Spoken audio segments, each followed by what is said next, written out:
Dear friends, I have studied much about narcissism in recent years.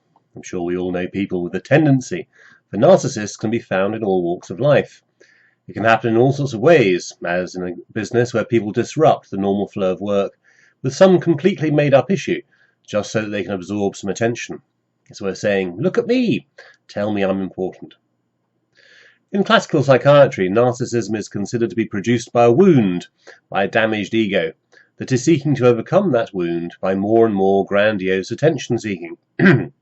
Of course, in some cases you get people who are only satisfied when it's their name on top of skyscrapers. Although perhaps that doesn't fully satisfy, they might still need to become the President of the United States. But there is a healthy narcissism, though.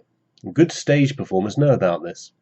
That, in order to perform properly, you do have to be the centre of attention, but the trick is to ensure that the audience are enabled to see through you to the material that is being shared, whether that be a script or a song or a musical piece.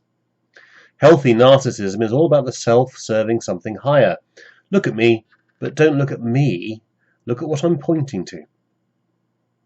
When the narcissism is simply in the service of the self, it ultimately becomes absurd, because no one, no matter how powered, no matter how many trappings of dignity or gold-panelled elevators get built, no one escapes death. No one escapes the constraints of this mortal life. We simply cannot sustain too much seriousness. We don't get to take our toys with us when we go, after all. Learning how to cope with that truth is the mark of a healthy mind, which is why many religious teachers tell us to contemplate our deaths every day. Which brings me at last to our gospel lesson, the famous story of the transfiguration, which we always touch on just before Lent. The story takes place when Jesus sets his face to Jerusalem, when he recognizes that time has now come for him to go and face his end, his suffering, his death. And he takes his closest friends with him up the mountainside, where he normally goes to be with the Father, and whilst he is there, he is transfigured. His glory is revealed in dazzling white. What a moment! A moment disrupted in a rather absurd pantomime style by Peter offering to put up some tents. But what a moment when the glory of Jesus is revealed, the glory of God is revealed. Jesus himself isn't saying, look at me. Rather, God is saying, look at him. This is my Son whom I love. Listen to him.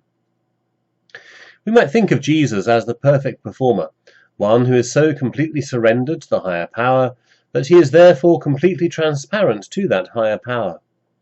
Jesus becomes the perfectly clear window through whom we can see the Son, the perfect human being displaying a divine glory.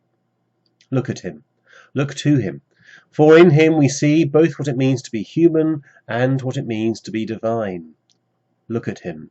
Follow him. Become like him. And then perhaps our glory too can be sparked into life. We can become fully healthy human beings. Our communities can flourish, and the whole creation too.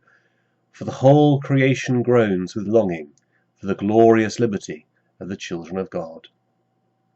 Amen.